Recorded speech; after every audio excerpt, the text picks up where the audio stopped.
This episode of the Kingston Live podcast is brought to you by Grand On Stage. Get the most out of the Kingston Grand Theatre experience with access to pre-sale tickets, the best prices, and the best seats. Tickets for individual performances and subscriptions for the Grand On Stage season are on sale now at kingstongrand.ca. The history of music is woven with the history of technology. In living memory alone, we've witnessed the ways recording technology has completely altered the landscape of music and sound. From the development of overdubbing and looping enabling new experimentation, all the way up to digital interfaces democratizing the world of large-scale composition. In under 60 years, we've gone from hiring an orchestra to perform compositions, to the orchestra living on your personal computer. This is Kingston Live. And today we're sitting down with a local artist who leverages technologies, in some cases of his own design, to create music that breaks conventions. The last time we checked in with James Mulvale, he was exploring microtonal music through his electronic music project FASTFAST. By taking advantage of his tech knowledge and programming, he utilized the notes between the traditional 12-note scale. It was April 2022, and at the time, microtonal music was in a niche within a niche, a space otherwise unexplored in town, and only rarely explored beyond our own borders. But very recently, things have changed. Technology in the arts have once again leapt forward, and due to some surprising developments in popular music, and the explosion in popularity of a particular French-Canadian duo, microtonal music is having a moment in the spotlight. And James's explorations as FASTFAST are once again coming into focus.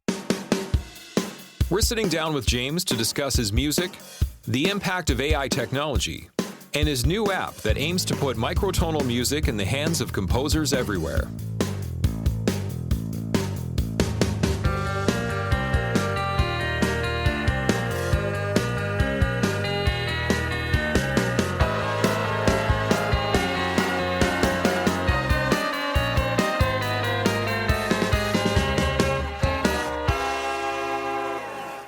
Microtonal music seems to be having a bit of a moment right now. Would you agree?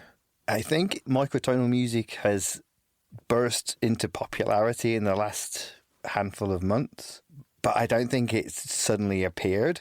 I think maybe it's just been noticed. Yes. Well, I'm wondering if we even need to explain what it is for context. So if you're listening, you would have just heard James's version of our theme music just now, so I think that would kind of set the tone a bit.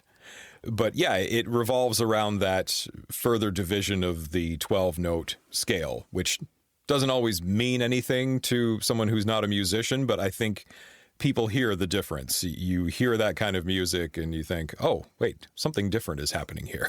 I would say that the easiest way to think of a microtonal instrument would be your voice. If you try and make every note the same on your voice, it will sound very monotone. But you're naturally going up and down notes that aren't in any particular scale. So then if you tried to play along with the notes with a piano, you would fail. So it's granular.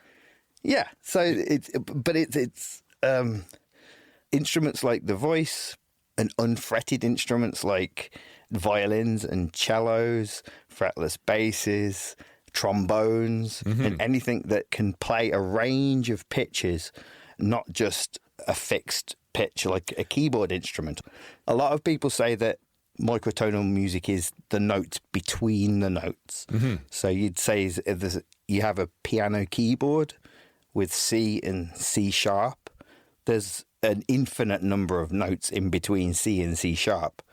And you can put one right in between and call it half sharp or half flat. Well, I think the voice is a really good analogy because that's why singing is so hard, because you have this instrument built into you which has quite a range, but it's not restricted. There's nothing, like you say, with the frets or the piano keys. There's nothing guiding you to the proper notes. You're sort of free to do whatever you want, which makes it both highly emotional, and there's a lot of granularity and subtlety there, but also a lot of room for error as well.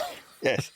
There's a lady, Anna Maria Hefele, that she was doing a talk at the Munich conference, and she talked about how there are two modes, or there are many modes of how your voice works. When you're talking, it's a completely different mode to when you're singing, because you are actively trying to make your vocal cords and all the internal gubbins in your chest vibrate and resonate at a fixed pitch or between a fixed pitch. Mm-hmm. This happens incredibly fast when you're talking. You don't notice it, but when you're singing, you have to make it muscle memory, no matter what you do. Like an operatic singer, it will be as natural as talking is. Yeah. Well, that makes sense too, because we forget there's so many singers, like really great singers, who make it look effortless, but you forget not only have they trained for many, many years, but there's a lot happening under the hood that we don't see. Yeah. This lady was doing this throat singing. Where you do, I can't do it, but you have to do, you have harmonics in your voice, and you move parts of your larynx and uvula around. She got this fluoroscopy thing, X-ray, like moving X-ray, watching her larynx move and her tongue move as she was making these harmonics live. And she was singing and making the harmonics so purely she could draw shapes on a graph. She was like going through an analyzer, the spectrograph, and she was singing into a spectrograph live and going doo, doo, doo, doo, doo, doo, doo, with her harmonics. Wow. And it was like drawing a Christmas tree. And she got the bass note. She'd keep the bass drone, but with her harmonics, she'd go doo, doo, doo, doo, doo, doo, and she would draw it on the screen in real time. I need to see that. I look on YouTube. There's all these things on YouTube that she was demoing live while she was doing it, and she was watching the video of the fluoroscopy at the same time. Yeah, and we were just like, that is so cool. Well, it's like such an insight into just what you can do if you have time on your hands. Yes, and just get into something so deeply that I'm going to practice so hard that my larynx closes up in such a way that it makes this sound that only I can do. Yeah. It's so amazing what the human brain will do when it's got a puzzle it wants to solve. Yeah. Well, throat singing is a whole other thing, and it's so amazing. Like I always think of Tanya Tagaq, just amazing performer and just insane sounds that come out of that woman. We could have a whole other discussion, I think, about throat singing. Yeah. Maybe so. I don't know if somebody must do that locally. We may have to have that discussion at some point. But I really want to hear about this festival. You were in Munich recently for a microtonal music festival. Does it feel like, because I imagine as a microtonal musician, you can feel like an outsider when you go to something like that? Does it feel like, oh, these are my people? I think it was. We was a bunch of weirdos. It was amazing. I'd absolutely found the outcasts of the music world. Yeah. Yeah. Yeah. But for a moment, we felt like we were just on top of the world because no one else is doing this stuff. Like to us, right? Yeah. We're on this little headspace. It's all the outsiders coming together. Yeah. All the outsiders coming together. But we felt we had a point. We were brought together. We didn't just decide to do it. It was like we were invited by the Munich Kammerspiel, which is the massive theatre group in Munich.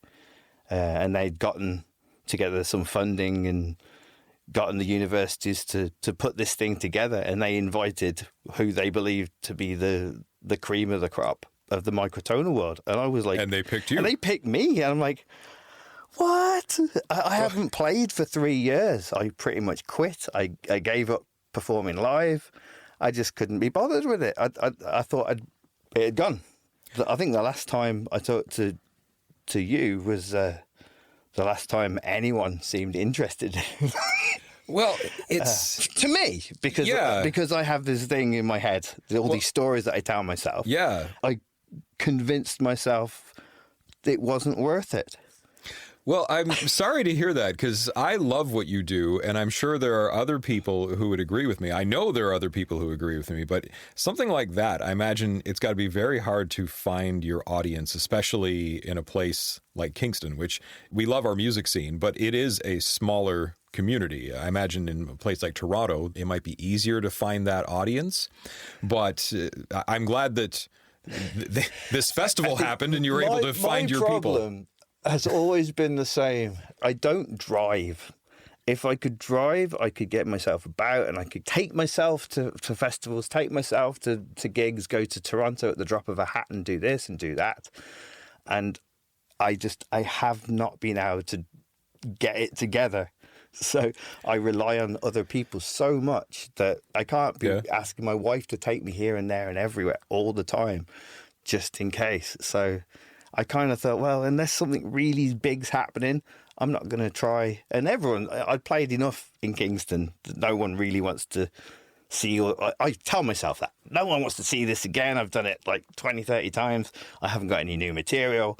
So you just stop, right? You knock it on the head and do other things. I got other projects going and I forgot about it. I got this email. Yeah, somebody contacted you. I got an email from a guy called Bastian Zimmerman, who I'd never heard of, saying, we're big fans. We're putting together a festival. Would you like to perform? And what was your reaction? My first reaction was, it's a scam. Yeah. Okay, well, I'll send you my credit card details and then you'll get the flight, right? So I politely said no and said, if you would like, I'd be happy to do a video or a live stream performance. Thank you for your offer. And they wrote back like a couple of hours later saying, no, if we want you to come and we'll pay. So it all changed then. I was yes. It's like, this is legit. I still thought it was a scam. In the back of my mind, because I'd never heard of any of these people. Yeah. But then a couple of other people got in touch with me saying, hey, was you invited to this? And I was like, is this real? And then it was like, okay, this is all legit. I have no trust in anyone. It's terrible. There are a lot of scams out there these days. But I do get a lot of them. Yeah. Like, especially like you're an artist. Please sign up for this and we'll make you famous. Please do this. We really like your music. Mm-hmm. We would like you to come on this particular thing. It will only cost you $150. Like so many, like at least one a week. Oh, and after a bit, you're numb to it. But this one it was like, no one's reached out for FASTFAST. Right? Yeah. Not for years. Because I remember you, I think on social media, you said something about resurrecting FASTFAST. Yeah. It really felt like that? Yeah. I hadn't played the guitar for 3 years. I had to go and get all the software and download it. And I hadn't got my backing tracks. They were on my old laptop that had been smashed. So I had to go and get an HDMI cable to plug it into the TV so I could actually retrieve the files off my old laptop, put them on my new laptop and hope it worked. It took me about a week to get it working. And I'm like, okay. So how much prep time did you have between the initial offer and actually performing? About 3 months. Okay. They got in touch. Was that enough? Yeah. Okay. Yeah. Well, as soon as I knew it was real, I went to town and I was like, right, I practiced hard every night. Ultra focused. Yeah, every day. At the same time, I was working on the app and trying to get that together because part of the conference was a performance, but the other one was talking about anything that we got going and was also a round table. There were lots of round tables where we were talking about the future of the industry and the future of microtonal music and the decolonization of all the other music, trying to get rid of world music and replacing it with a more general, everyone can talk to everyone. It's not the West and the world. It's like, it's everyone. All these scales and tuning systems that have been like ranked by Westerners of like, this is this and this is this and this is what they do over there. And like, let them have a conversation. Let everybody talk. Really good discussions of this thing.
Thank you. Good night. Enjoy. Paint the picture for us. Like, what does a microtonal music festival look like, and maybe more importantly, sound like? Because my first thought is, what instruments are people using? Like, you use the keytar. There's the lumatone. It was the lumatone, yes. Were those really popular over there? For those who aren't familiar, it looks like a big honeycomb that lights up. It's beautiful. It's a really cool instrument. Yeah, it's like, how would you describe it? It's classed as an isomorphic keyboard. Yes. Which means it's hexagons, which means that you can have up, down, sort of left, right, and it's got three axes that you can travel on. You look at it and your brain kind of blue screens. It does. Yeah. But you can look at it as a piano keyboard with just extra ones above. Mm-hmm. You have to play with it to figure it out. I don't think there's any way you can explain any of these things. Yeah. You just got to jump into it. You got to go for it. Because what other kind of instruments would you see there? There was an organ from the 1500s. You got to remember that 12 notes is only the last 100 or so years. 150 years we've had 12 notes. We kind of whittled it down to our favourite 12. Before that, anything went. There was an organ from the 1500s. The pieces played from 1555 up until 1600 on these things called Fokker organs or Folker organs, F-O umlaut K-K-E-R. They have 31 notes per octave. So instead of do-do-do-do-do, you have do-do-do-do-do-do. You've got lots and lots of notes in between. And most of them sound ghastly together. But the few that do sound good, you find those sweet spots. Really, really good. Sound way more in tune than a piano. Yeah. But pianos have compromises that we've all learned to tune out. But when you hear something that's really in tune, it's addictive. It's like, ooh, that's really nice. Well, one for me, and we're going to get just a little nerdy here, is the major third. And other people have commented on how it's out of tune. Like, if you bring the major third down about 15 cents, it feels better. It feels smoother. But that's just the way that the piano is tuned. And there's not really a way you can change a piano in the moment. If you listen to the start of Red Hot Chili Peppers' Scar Tissue, that guitar riff is tuned perfectly. Do, do, do, do, do, do, do. They had to tune that string just for that recording session. They tuned that string perfectly to get the riff. Live, they don't do it because you have to have an out-of-tune guitar. That makes a lot of sense. Van Halen was like that too. Yeah. Yeah, same kind of tuning. People are trying to figure out, how does he get it to sound like that? Well, part of it, there's a lot of things. A lot of it's just him, but part of it is just that he would tune certain strings to other strings and not to proper pitches. Yeah, and if there's all these new guitars that are coming out with wiggly frets, not extra frets, wiggly frets, and they try and tune each string to its own intonation, so you can play a perfect major chord and a perfect minor chord. Doesn't matter where you are on your fretboard. So these frets look really strange and twisty, like little snakes. I've seen those, yeah. On there.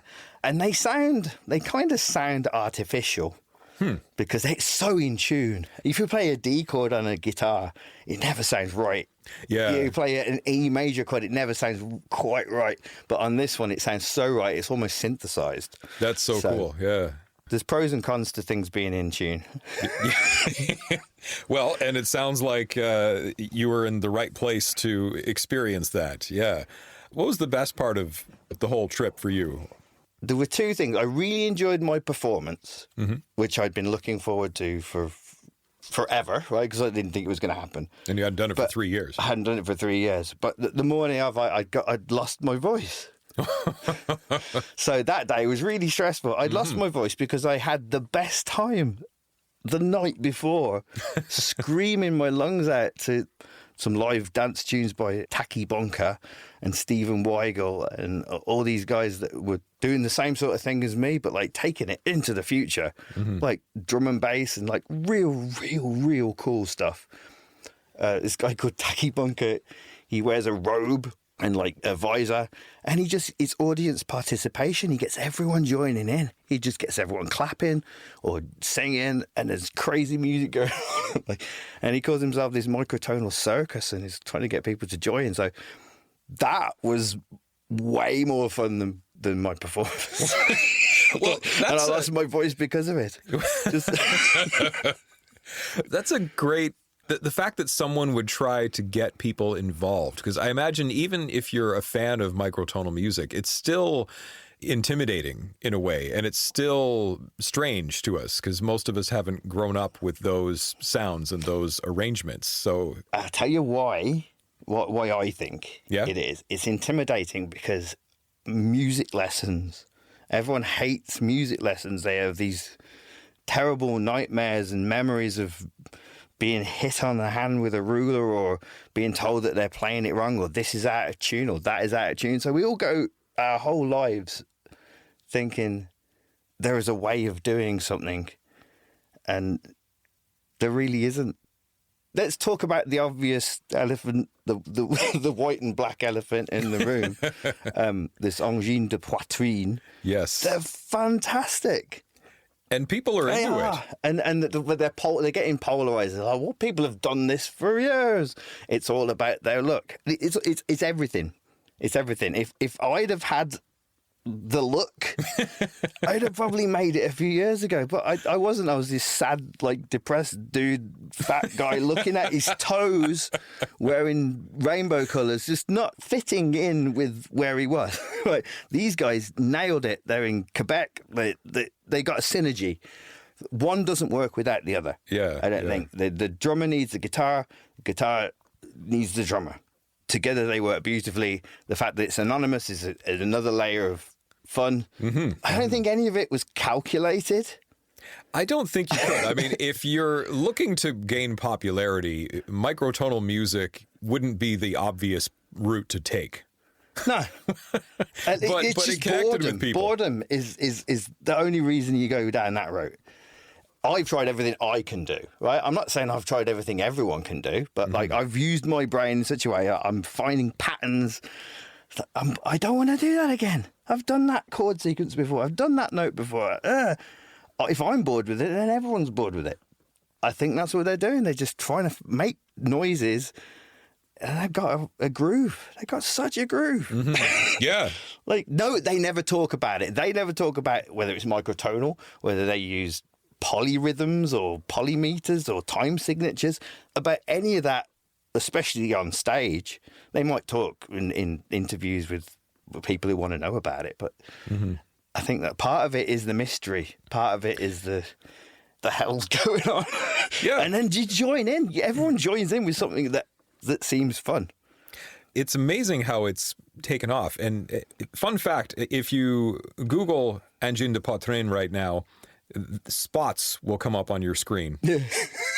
I haven't done it. Yeah, check it out. I hope it's still active by the time this is released. But obviously it's caught on. It's connecting with people.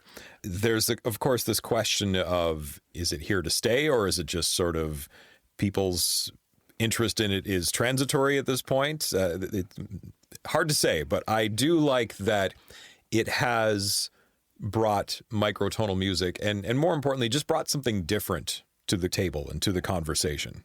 It doesn't have to be microtonal, but I think anything that breaks the conventions that we're kind of getting distilled down to. I hang around a lot of people who are into Suno, which is this AI generative music thing. I have not used it ever, but it's fantastic for what it does.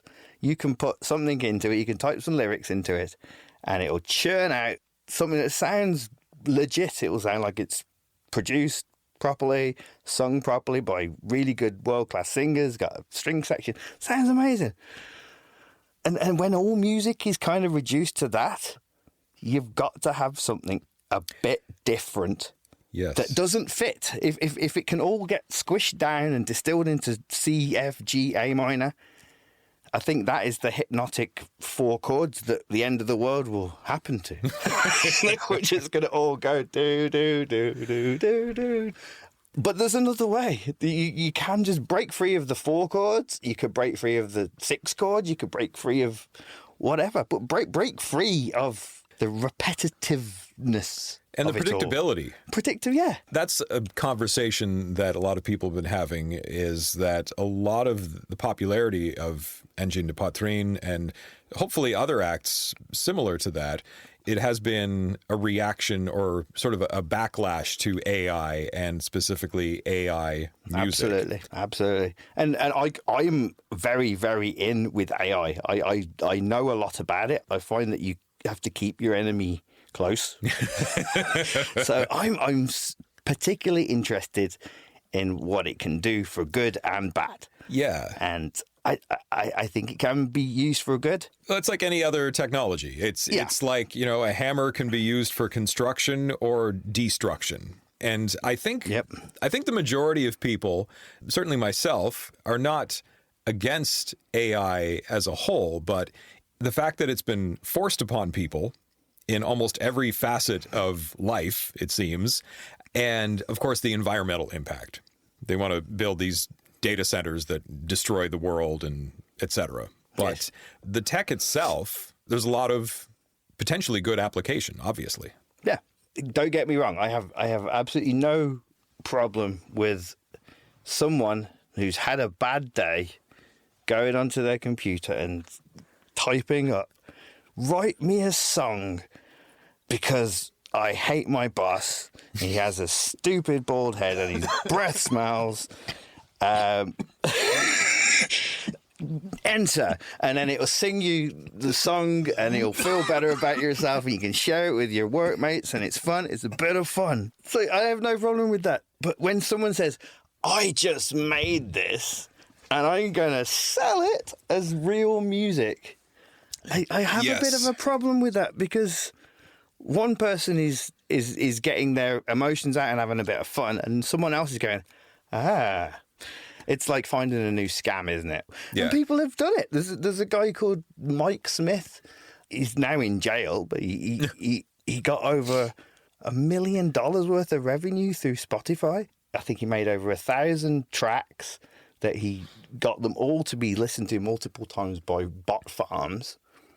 And he probably paid a lot of money to get it going, maybe 10, 15 grand to get this thing going. But the return was significant. Yeah. Well, I mean, something like that wouldn't be so bad if there weren't people out there pouring their hearts out and putting so much work into their craft and making next to nothing. Yeah. By comparison. And there's another group of people who are saying, we don't care. Like, it's our time now.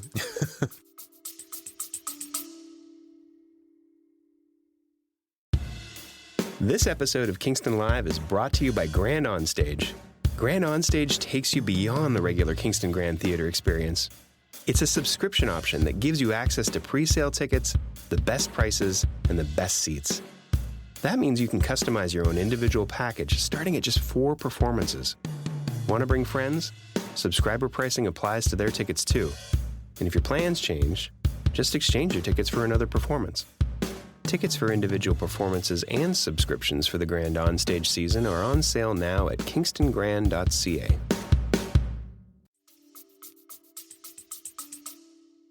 Okay, I do have this huge guilty thing because I did a similar thing when I worked for the libraries I used to write for. I put potentially many people out of work by using sample libraries. So I would say I need a violin on my piece of music, which is going to be aired on TV next week. Mm-hmm. And I don't have a violin player, so I'm going to use this sample pack that sounds just like a violin player.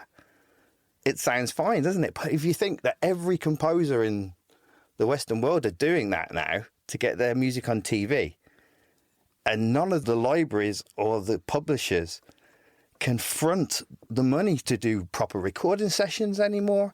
They don't want orchestras cluttering up their time schedule, right? Mm-hmm. They want their music next week. So I did this for years. I wrote music for like 5 or 6 years. Well, I think most musicians at this point have used virtual instruments at some point. I think so. But if I go back in my head it's not too far away from just typing it in. I want this to sound like this. It's it's one step. So I can't be.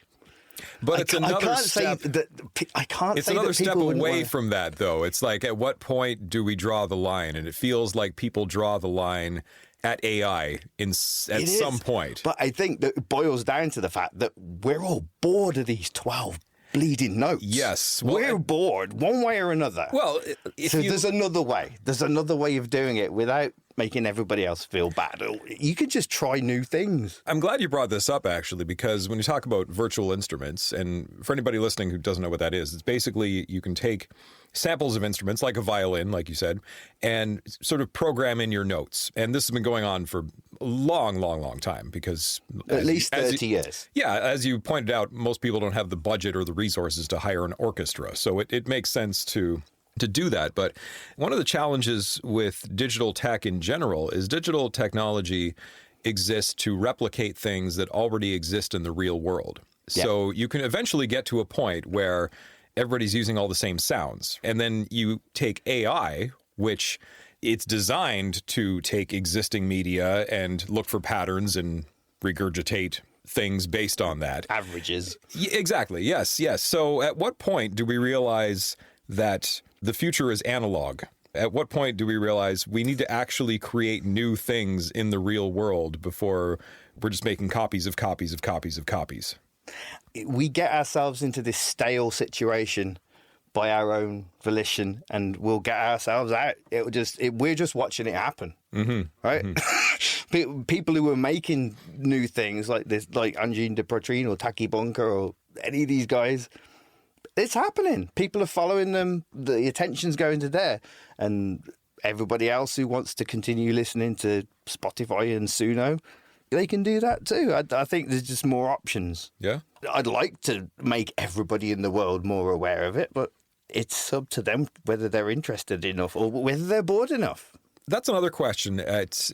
I think of people will talk about Canadian music or they might talk about Christian music. Those aren't genres per se, right? Like, at what point would microtonal music be normalized in a sense where it's not a genre, it's just another tool that can be adapted to different genres? It's funny you should say that. Like, we had a similar conversation years ago, but going back to this conference, there was death metal people, there was minimalist, serialist people who write music that you would only really hear in auditoriums. There was someone who played an accordion, like a 24 notes per octave accordion, and she just looked like a little bird on the stage, fluttering and twitching, and it was like nothing I'd ever experienced. And then there was Maddie Ashman, who played amazing slide guitar, Tolga and Kolga, who pretty much invented the fretlet, where you can like insert frets inside regular classical guitars. Yeah. He used to guerrilla send bags of fretlets to universities to get them interested, and he designed the Stewart's guitar from King Gizzard and the Lizard Wizard. Because Tolga invented Stewart's guitar, I think Angine de Poitrine exists because of his guitar. So there's a link. It's all happening. Dolores Catarino played this crazy continuum instrument, which is like a lumitone, but even bigger. Oh wow! That she kind of built herself, like a church organ of lumitone. Yeah, that's what I'm picturing. It's like just a grid of buttons. Wow. There was guys who played a harpsichord, 31 notes per octave harpsichord. There was dance music, all kinds of dance music, all kinds of EDM. You can't say it's a genre. Yeah, it's not a genre. It's a way of writing. It's a way of thinking about music, and it's a way of. I hate the word. I still hate the word microtonal. It's like it's so esoteric and stuffy and. But people hear something different, and they need a way to describe it. So, for the time being, until we've decolonized music, I really like that you brought that up. That's very interesting. I would like to see it normalized to the point where it's not seen as a genre in itself. Well, Ableton, who's a software company who makes a pretty big DAW, have got a fantastic, absolutely free section online. It teaches you about different tunings and different where it comes from, if it has any religious impact, whether you should use it, how you should use it, what's traditional. And it's been written by people from the countries where it's originated. So if you got something like a gamelan, it would be written by someone who's an expert in gamelan from either Japan or Mongolia or whatever country. I don't even know what that is. It's from. It's like a xylophone, and it has like 7 notes, and they're not at all in tune with Western tuning. Yeah. But there are many cultures that share exactly the same thing. Yeah. Or very similar things that came to be just independently.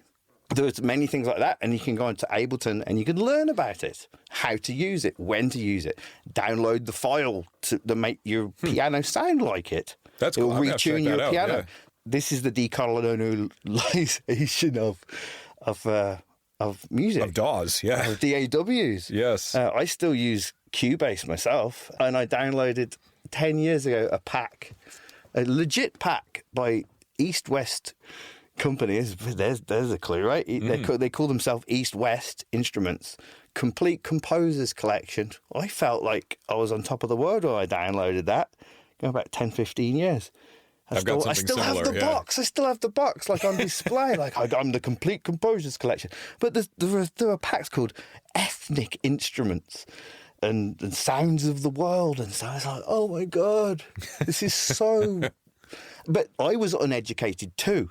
Yeah. Right? So I just went along with it. Like, I'm just some dumb white guy Ooh, a sitar. trying to make music. I'm going to use sitar to make some sitar music. And I used to get...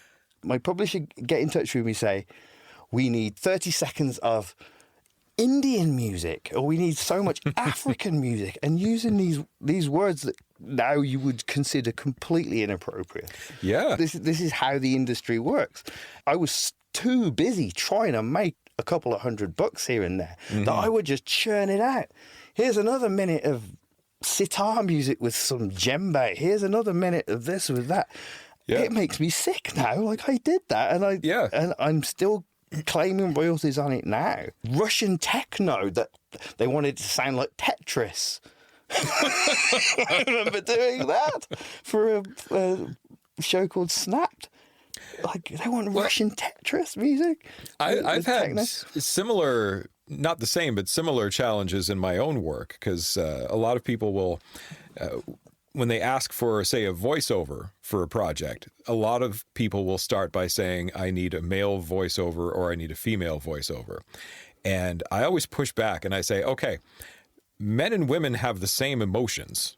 What effect are you after? Yep. And I'll work with them and we'll try to put together just a list of emotional sort of beats that we want to hit with this piece. And I will recommend a few voices, male and female, and I have a non-binary voice on the roster too. And I'll say, okay, these are the ones that fit the emotional signature that we want to hit. Pick one. And it's amazing how often they will pick either the opposite of what they wanted, or they'll even pick the non-binary voice. The older I get, the more I realize that we've all learned this stuff off TV. We've all learnt what a man is and what a woman is off TV. I mean, we've either learnt it from that or our own parents who learnt it off TV. It is so ingrained in, like, since you're brought up with Mickey Mouse and Minnie Mouse and aggressive white men and females. Passive women who just let it happen. And it hypnotizes the entire bleeding world into just... That's okay. So it happens. So when it happens, it's okay. And then I've never got it. Yeah.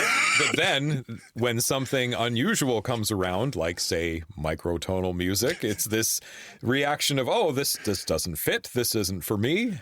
Yeah. And there's a lot of kickback. The way things go. There's a lot of people going, no. And a lot of people going, thank heavens that this is finally something to listen to that doesn't sound like everything else. I like what you said earlier when you were talking about AI and how it's just more options. Like there's something for everybody. And we don't like to force things on people, but the idea that you can make things available and at the same time, hopefully microtonal music does seem to be having a moment with the popularity of Angine de Poitrine. Hopefully it's just more options for people at the very least. Yeah, I think the microtonalness is the last thing any casual listener would think to name. But a lot of people don't have the vocabulary for that. Yeah, but it's fun. I think most people will say it's fun. And they recognize that it's different.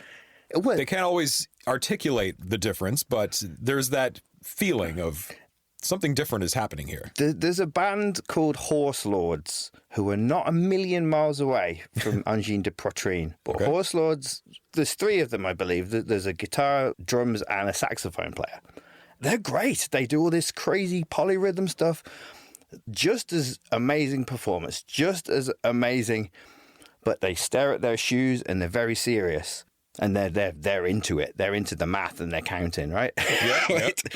The performance doesn't sound a million miles away, but Angine de Poitrine, they're having fun, right? Yeah, and I went back to when I was chatting to Taki Bunker. It's like, if you make it fun, people will have fun. He was getting people involved and like giving them like, what was he doing? Giving them lollipops or something, or giving them glasses, like just making it a bit different type of performance. So I'm coming out of that thinking, what can I do? Wouldn't it be cool to do like a 3D thing? Give everyone 3D glasses and like have some cool like cyan and magenta projections that kind of just twist your head while you're wearing them. Like doesn't have to be actual proper anaglyph projections. It could be just random stuff. But just using them two colours just to make people's heads a bit weird. Make it a little more immersive. Yeah, make it more immersive without getting lasers involved, without getting anything too technology involved. Try and take it back a step, like anaglyph glasses and some lights. Why not? I also thought about getting my whole kit with my guitar and a laptop and some speakers on a backpack and just go and doing it in the streets. Like I got a busker's license last week. And I thought, why not? Just take it out and start dancing around and see what happens. Be one way to bring it to the masses. Do something a bit different. Yeah. If I don't do something different, it's going to be boring, isn't it? Yeah. Another thing that you've got on the go, you've developed an app. I have. I developed a microtonal app that was originally intended to help me write my own music. I was... Do you want the sob story or not? Yes. So I went, it is sad. I had to go back to England last year because my mum was dying. And I went back for her last week. And then that was all sad. And then I was in England for 6 weeks while all the arrangements were made, and I had a lot of time on my hands. So I started getting into coding with VS Code, which has this AI assistant that can help you kind of put things together and debug things. So I started making this tiny little app that let me play some music. And once you see what it can do, you're like, okay, let's try something else. And then 14 months later of 14-hour-long days of coercing this thing into doing what I want, I've finally got this app together. And I believe it's really unique. It's like a cross between an omnichord and a arpeggiator.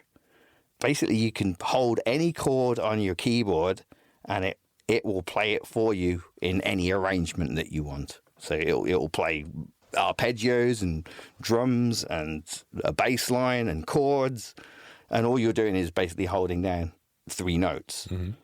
And then you can strum the screen by just touching the screen. You can strum a whole bunch of strings that it generates, and you can also make it microtonal by using various keys and whatnot. there's a ribbon controller on my Vortex that you can use to make things slightly sharp or slightly flat. So I can now play and write songs on the fly using the app that I've created. Whereas before it is so difficult to write microtonal music in Western DAWs. Yeah, and in real time as well. And in real time, you can't do it in real time. There's no way you can do it in real time unless you have a Lumatone. And you practice. And those for cost years. like $5,000. They're a lot of money and a lot of practice. Yeah. So this app, is this something that our audience can check out? The audience can check it out. There is a free version that you can play today on chromotone.ca. Okay. We'll put a link in the show notes as well. Put a link in the show. Yes. I've got to spell it out. James, I'm really interested in all this stuff that you're doing, and there's a few things I'm going to have to check out. Thank you so much for coming in today and sharing this with us. No, thank you. This has been Kingston Live. If you've enjoyed this podcast, please share it, tell a friend, or subscribe on your platform of choice. For show listings, artist info, and all things Kingston music, check out kingstonlive.ca. Kingston Live was produced in Kingston by Soundwise, hosted by John Sanfilippo, writing and research by Peter Sanfilippo, executive producer Rob Howard. We'd love to hear from you. Email us at podcast@kingstonlive.ca.